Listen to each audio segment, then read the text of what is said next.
असम के सोनितपुर जिले के ढेकियाजुली में शंकु नामक व्यक्ति पर जमीन खरीद बिक्री के मामले में कई लोगों को धोखा देने का आरोप लगाया गया है। इसको लेकर आज ढेकियाजुली में पीड़ितों समेत कई संगठन आक्रोशित हो गए। आरोप है कि शंकु नामक व्यक्ति ने जमीन खरीद बिक्री के मामले में कई लोगों से अवैध रूप से धन इकट्ठा किया है। यहां तक कि रात करीब 11 बजे जमीन के मामले को लेकर एक व्यक्ति के साथ मारपीट करने का भी आरोप लगा है शंकु पर। इसी कारण आज पीड़ितों समेत कई संगठनों के नेताओं ने ढेकियाजुली थाने में घटना आज केमामान आगत शंकु माटी माफिया जिला नाम अशोक घोष मोर पर एककालीन 2 लाख टका लैसे लोৱাৰ পিছত কলে যে কেইদিনমান পিছত ঘূৰাই দিম। মোৰ বন্ধু হিচাপত মই তাক দিছোঁ। তাৰপিছত যেতিয়া একদিনমান পাৰ হৈ গ'ল মই খুজিলোঁ। তাৰপিছত সিহঁতে ক'লে আজি দিম কালি দিম কৈ কৈ বহুত দিন লগাই দিলে টাইম। তাৰপিছত মই বাধ্য হৈ পেলাই মোক চেক দিছিলে 1 লাখ 2 লাখ টকা। এই চেক দুটা আমি ষ্টেট বেংকৰ মাৰফতে বাউন্স কৰিছোঁ। চেক বাউন্স হৈছে? হয়, চেক বাউন্স হৈছে। এজাহাৰ দাখিল কৰিছে নেকি? অঁ কৰিছোঁ। মাটিৰ লেনদেন আছিলে, পইচা লৈছিলোঁ অলপ চলপ। ই কালি ৰাতি মোক মাৰিছে মানুহ লগাই। তাৰপাছত শংকুৱে মাৰিছে মোক। কি বুলি মাৰিছে? এইটো মাটি নিদিয়াৰ কাৰণে। আপুনি কি তাৰ তাত মাটি বিক্ৰী কৰিছিলে? অঁ কৰিছিলোঁ। জবৰদস্ত ল'ব বিচাৰিছে? জোৰ জবৰদস্তি ল'ব খুজিছে।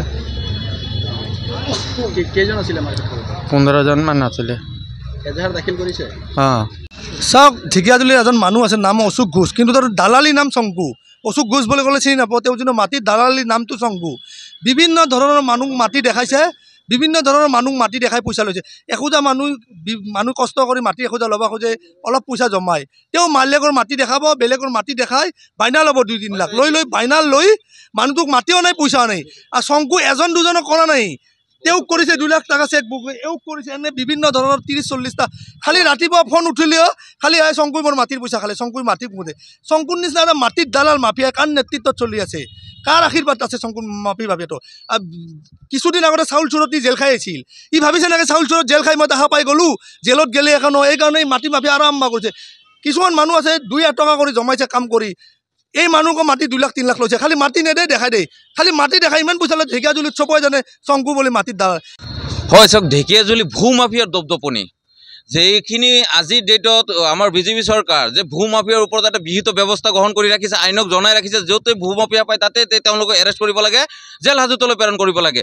কিন্তু ঢেকিয়াজুলি অশোক ঘোষ নামৰ যিজন ভূ মাফিয়া উৰ্ফে তাৰ নাম শংকু বুলি আমি জানো, কিন্তু তেওঁৰ যি দপদপনি আজি সাধাৰণ মানুহক মাৰি মুখ চুখ ফাটি দিছে। ই গুণ্ডা বাহিনীলৈ চলিব ধৰিছে আজিৰ ডেটত। আজি যে সাধাৰণ মানুহ ব্যৱসায় কৰা মানুহ তাৰ 2 লাখ টকা মাৰি বাউন্স চেক দিছে, চেকত বাউন্স কৰিছে। এই ভূ মাফিয়াক অতি সোনকালে ঢেকিয়াজুলিৰ পৰা তেখেতক উৎখাত কৰি তেখেতক জেল হাজতলৈ প্ৰেৰণ কৰিব লাগিব। নহ'লে কিন্তু আমি সংগঠন তাৰ ওপৰত জঁপিয়াই পৰিম। তাক যদি আমি পাওঁ তেতিয়াহ'লে কিন্তু তাক ধৰি আনি আমি বান্ধি থানাত গতাই দিম। কাৰণ তেওঁৰ নিচিনা ভূ মাফিয়া ঢেকিয়াজুলি সৰ্বসাধাৰণৰ যিসকল গৰীব দুখীয়া শ্ৰেণীৰ মানুহ আছে তেওঁলোকৰ খুন খুই খাই আছে। সেই ভূ মাফিয়াক আমি বিচাৰিছোঁ যে আইনে তাক দমন কৰক, দমন কৰি জেল হাজতলৈ প্ৰেৰণ কৰিব লাগে। আমাৰ চিধা স্পষ্ট দাবী। অশোক ঘোষ নামে ওৰফে শংকু, তেখেতৰ নামত আমি এজাহাৰ দাখিল কৰিছোঁ। আমাৰ ল'ৰা এজনক যোৱা ৰাতি অনুমান 11টামান বজাত 15জনমান ল'ৰা লগাই তেখেতে পইচা দি অশোক ঘোষ নামৰ ব্যক্তি এজনে তেখেতক মাৰপিট কৰে।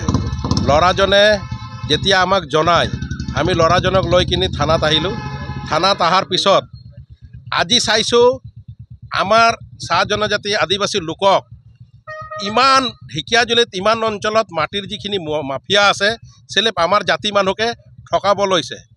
এই চৰকাৰে ব্যৱস্থা লৈছে ঢেকিয়াজুলি বৰচলা যিখিনি অঞ্চল আছে আমাৰ মানুহৰ ওপৰত অত্যাচাৰ চলি আছে। শংকু নামৰ ব্যক্তিজনে 1 বছৰ আগত আৰু এজন যিজন মানুহক মাৰিলে তাৰ দাদাৰ পৰা মাটি ৰেজিষ্টাৰ কৰি মাত্ৰ 1.5 লাখ টকা দিছে, আমি গম পাইছোঁ।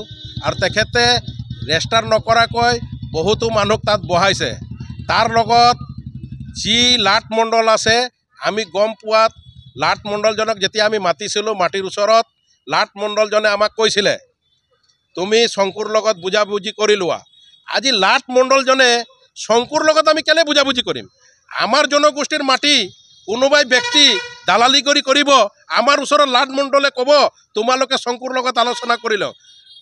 লাট মণ্ডলজনক শংকুৱে কিমান টকা দি ৰাখিছে লাট মণ্ডলজনে ক'ব বাধ্য হৈ গ'ল যে তোমালোকে লাট মণ্ডলৰ লগত আলোচনা কৰক আমাৰ মানুহ আজি ডেটত যিখিনি মাটি আছে চিলিপ আমাৰ আদিবাসী চাহ জনজাতিৰ মাটিকেহে লুটিব দালাল কৰিব পাৰিছে নেকি